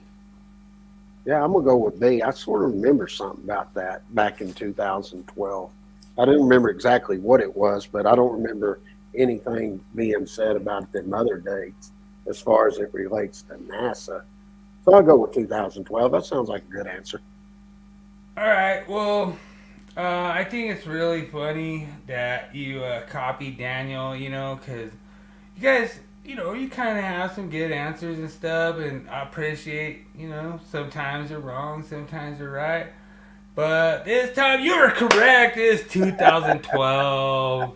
That means the spacecraft left the solar system, and basically what we call the whole solar system. So there's like a different part that it enters once it leaves that. But I don't know. I didn't even know that. I just learned it. But I had an idea. That's because I remember something back then in 2012. I just didn't remember exactly what it was.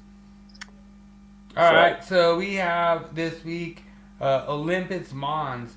The largest volcano ever discovered in the solar system is estimated to be blank feet high. Is it A, 29,280 feet, B, 73,920 feet, C, 84,480 feet, D, 89,750 feet, or E, there is no estimated elevation. They just say it is really freaking tall. Good luck, everyone.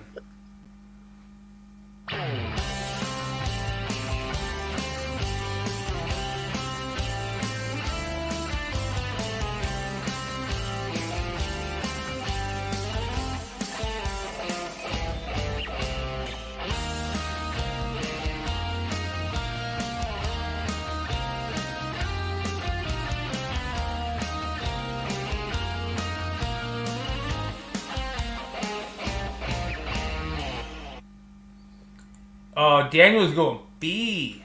Good answer, Daniel. Isn't Olympus Mons, that's on Mars, isn't it?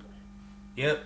Yeah, okay. I still remember because, God, I thought it was, Daniel's got a good point because I remember it was something like estimated 70,000, 80,000 feet.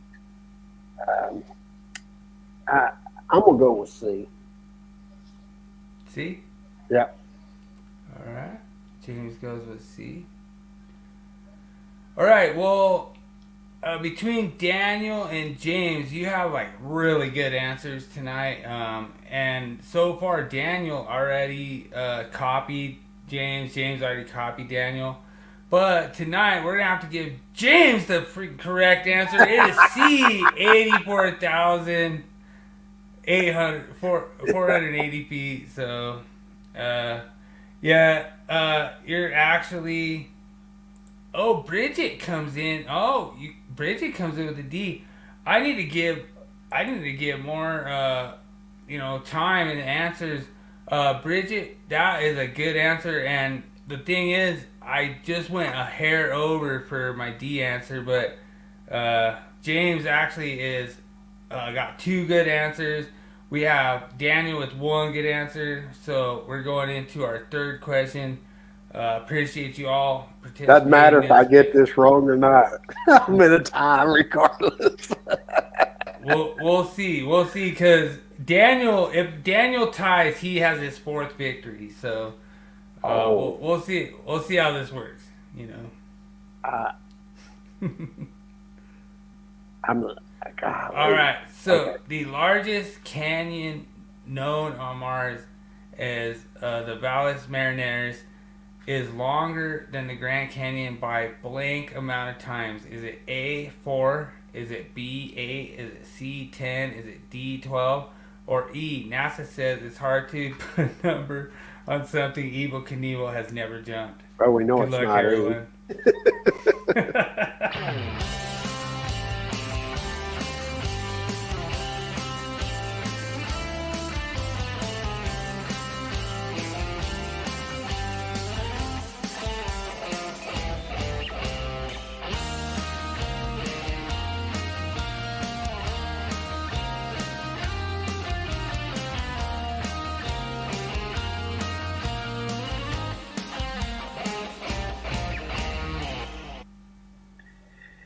Well, this is an interesting one because if I'm not mistaken, God, I'm trying to remember. Oh, dude, Brandon goes with A 4 times already. Brandon. I didn't. Ooh, Daniel goes with. Oh, dude, Daniel. Oh, this is a good. Like so far, we have some good ones. We got A answers out there. I thought I read or saw on Discovery Channel or something. I remember them talking about this on Mars. That's why I was confident in the last one, 70 to 80. But I think this one, I thought it was Oh, like, Bridget goes 8 times. That's a good answer, Bridget. Oh, Bridget could be coming in the running here against James now. damn, I thought it was like 10 times a thing. I'm guessing at this, and I'm not 100% sure on this one. Hell, I'll just go against everybody. I'm going to go C, 10. I could have swore it was something like that, 10 or 12 times. I know it was bigger than 4 to 8, I thought, but I'll go with C. All right. So, I guess James has the answer of C. So, if Daniel is correct, then actually Daniel will get the win at 4 times. And the answer is C 10 times. So James wins. James gets 3 for 3 again.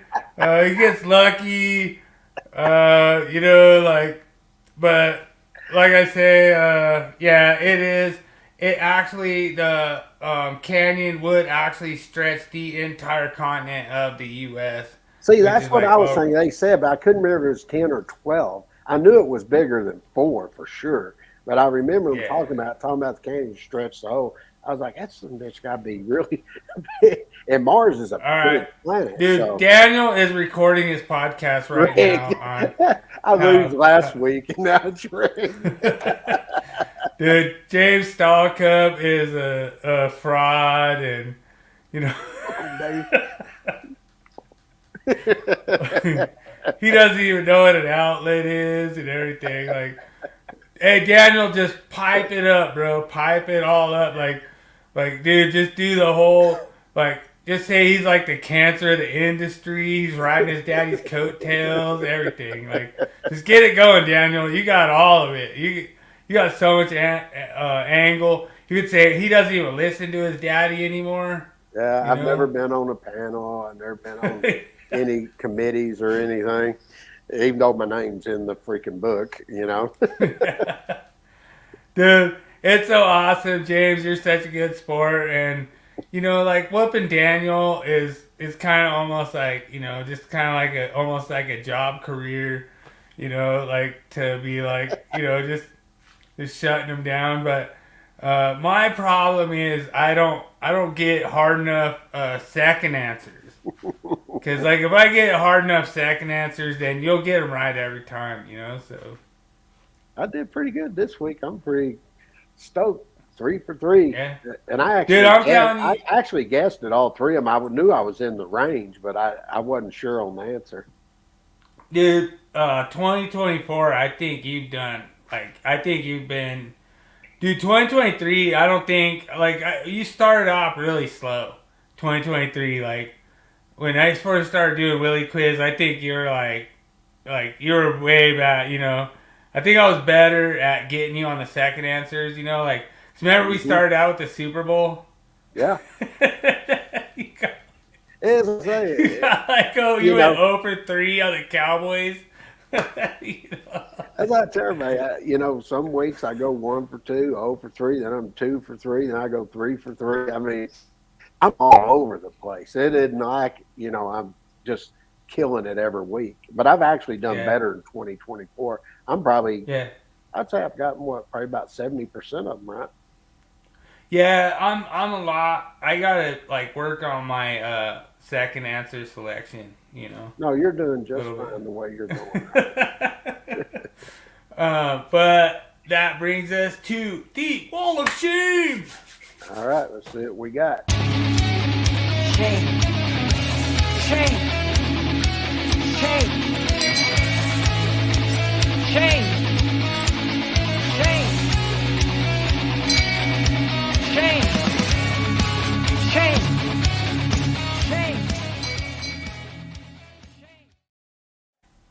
Appreciate Brandon joining up tonight. Appreciate to have you in the house. Appreciate Bridget show up the house. Oh, dude, what do we have here? Like, is this some yard disconnect? Like, dude, look at the seal tight coming out there. Like, what the heck? That's Like, unbelievable. yeah, I mean, I'm curious what the hell it's all feeding. yeah, I mean, why do you need 3? Well, I don't know. I mean, they're on the left side there, so I guess 2 of them, I would assume those are outlets. Well, yeah, duh. I mean, that's obviously a AC outlet there, But the thing is, like, why would you need a line and a load? You don't need a line and 2 loads. Yeah, I have no idea what they're going to. Wow. Yeah, but I mean, you can put a freaking outlet in there. I mean, that is just, wow. Trying to blow it up so I can see it a little more. Hell, it's even missing one fuse. So the other thing that they did too, I didn't even tell you about this. They use copper. They use copper pipe for the fuses. So it didn't come out like the picture that I sent you. It actually shows the copper. They use like copper tubing for the fuses. No kidding. So it didn't come out like in your picture. Like the picture I sent you was almost probably 2 pictures. But it's like it shows the copper tubing, then it shows the other copper tubing removed, Well, that's state of the art right there, baby. Yeah. Money, no, it's not. Yeah. I do have the Willie Jackerson experiment and Nat King codes on there, but the thing is that we're about to move. We're about to have it on Rumble. I'll have to check and see if I can go on and stream straight to Apple. I don't think you can do that. I think you have to. You can. To it. We can't stream there, but I can put it there with my my awesome abilities of podcasting. But what I basically will do, money, is I will go and I will create it to a RSS feed. Then I'll import the RSS feed to Apple, and it won't be the full.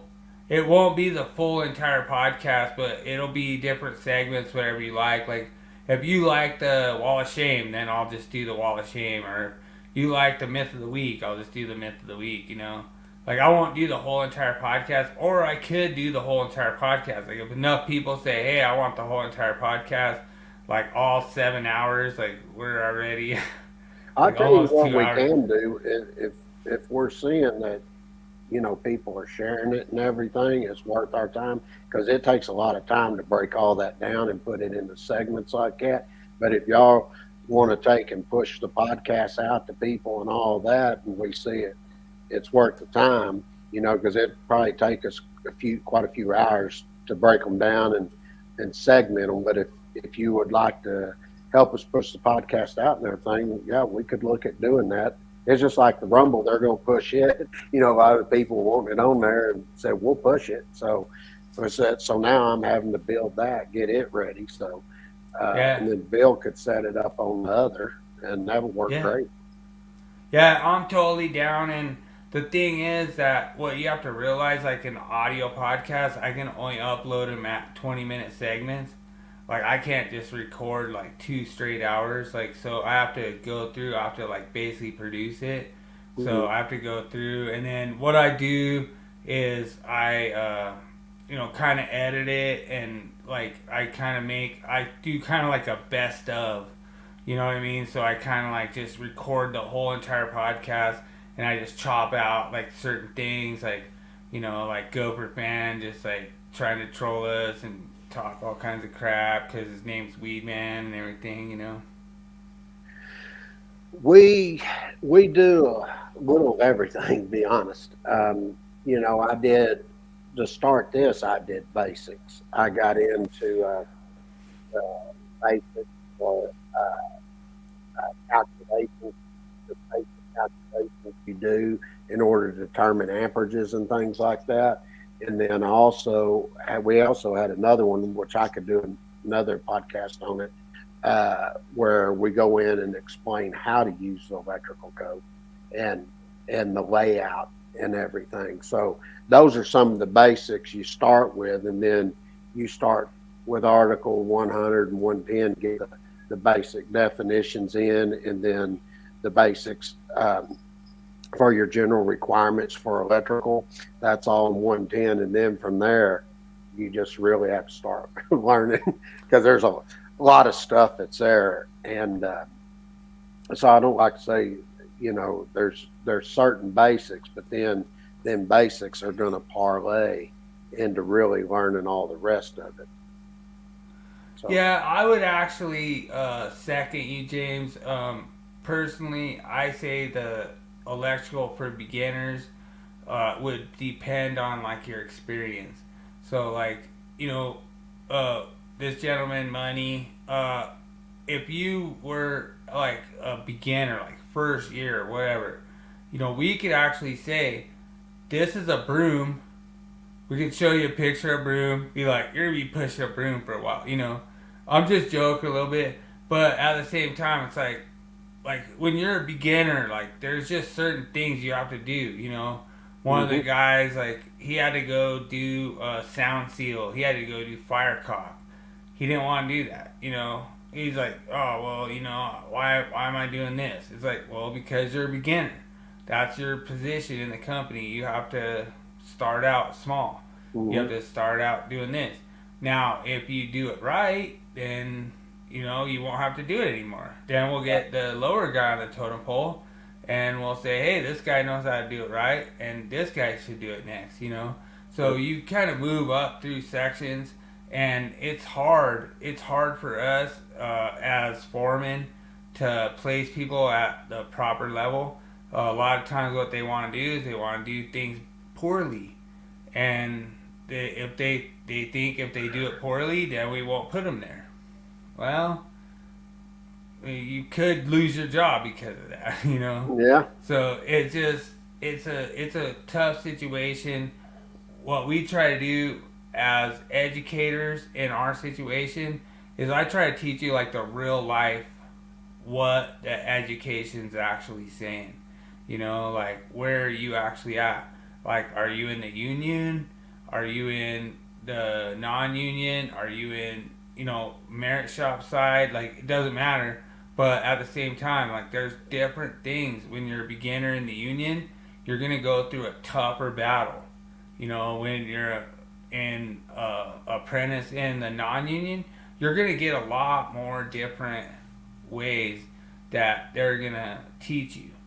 So it's just it's a tough battle. It's kind of an uphill battle.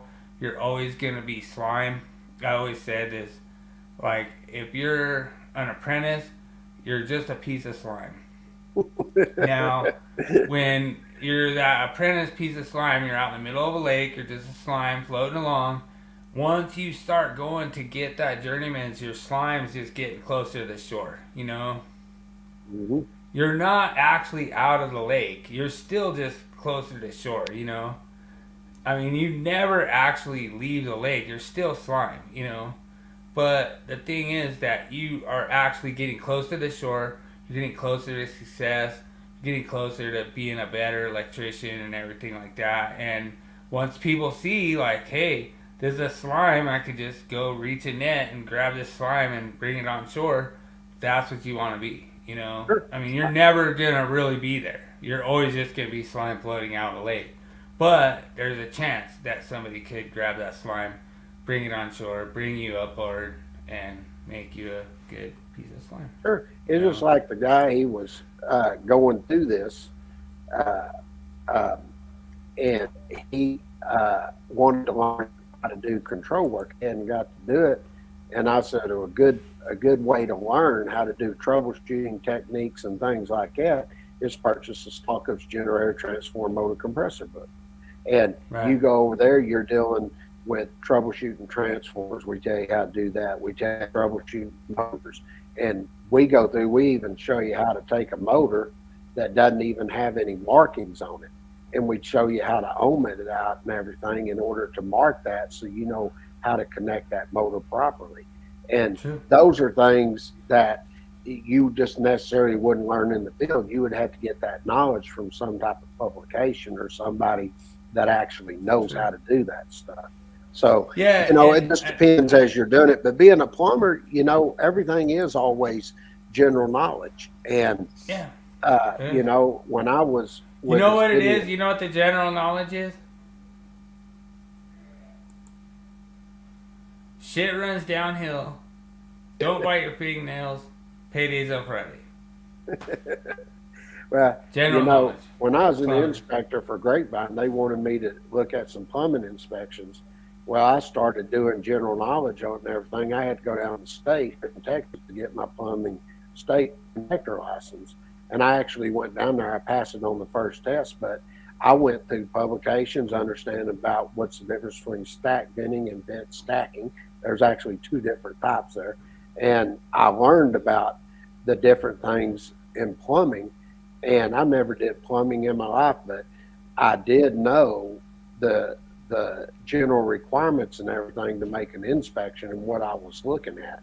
And I learned more as I did more and more inspections because I asked questions on different things. Same thing with electrical. You're watching somebody do electrical, ask questions, you know, and why are you doing that? Why are you doing this? You'll pick up a lot of general knowledge just asking questions. So I want to, this might even be a myth coming up, but you ever remember how, like, if you have like MC cable and it's crossing copper pipes, they make us tape the MC cable? Mm-hmm. Do you know what code that is? There ain't no code. Huh? Not a code that I'm aware of. Is it in manufacturer's instructions? I've never seen it in there. Would you make them tape it though? No. So you don't think it should be taped? Like if you have copper and MC crossing each other, you don't think it should be taped? I know what you're talking about. You're talking about galvanic action, right? Yeah. And that is another point, but the code's not addressing that. It does address the different galvanic actions when you're doing enclosures and things like that. And you got different types of metals and stuff that can cause that, but I've never seen anywhere in code where it says when they're crossing each other like that. So, is that dissimilar metals? It is dissimilar metals. No, it's not. It's not. You know why? Mm-mm. Copper and aluminum are non-ferrous. Non-ferrous metals are not dissimilar. Per the NEC, like if you go look at the NEC, it says basically copper and aluminum are non-ferrous and they're not dissimilar. I never really thought about it, to be honest. There could be a whole chart or whatever, but there's a reason that we tape our MC cable with electrical tape around the copper pipes, and the reason is because it's plumbing code. Yeah, I wouldn't even know that because I don't keep up with the plumbing code. Yeah, but what I'm saying is the the copper has water in it, so that's where the galvanic action happens. It's the water with the copper and the aluminum. That's what makes it dissimilar and makes it have a chemical reaction. But the thing is, I'm like, why aren't the plumbers taping our freaking MC cable for us? I'd even take a step further. It's just like we actually have in our grounding portion of chapter for the design book. We actually show you what size grounding electroconductors would be needed if you were connecting to certain size pipes, depending on the size of the grounding 100%. electrode. Yeah. It's electrolysis is what the action is happening. All right, let's wrap this booger up. We're already over 2 hours, and I got to go eat. I'm hungry. Hey, I really appreciate everyone joining us. Means a lot. Congratulations, Chris Dugan. Hope you liked your video James made for you. Means a lot. Thanks for joining Money. Thanks for joining Bridget. Thanks for joining Brandon. Thanks for joining Gopher Fan. Sorry you were disappointed to not get the best of us. We really appreciate everyone joining every week. Means a lot. Thanks for joining Daniel J. He almost had it, dude. He almost beat you. Dude, he was going for 4 in a row, dude. 4 wins in a row. So I already had the answer. Awesome. There's no way you're winning. Yeah, and like people like to call us cowards and everything like that. So whatever. That's cool. Right on. We're tearing you guys up. So I don't know how you're a coward when you're sitting here explaining your position. Yeah, I mean, exactly. I don't get it. Every question you ask, I had an answer for and explained why. That's not a coward. I mean, exactly. But then again, he's probably one of the ECD boys. It doesn't matter what we do; they attack us. It doesn't matter. Yeah. He's the coward that has to hide behind the Gopher Fan thing and not say who he is. But we really appreciate it. Everyone joining tonight. We had a great time doing this. Thanks for everyone witnessing James get his first answer right for the first time this season. He had like a lot of second answers last season, so this season he's getting a little better. But we really appreciate everyone joining. And remember, make every day an easy day. Amen. Everybody remember to do your homework. We'll pick up on sizing the overcurrent protection devices next week and move forward and try to knock it out in 3-4 weeks. So other than that, have a good weekend, everybody. Peace.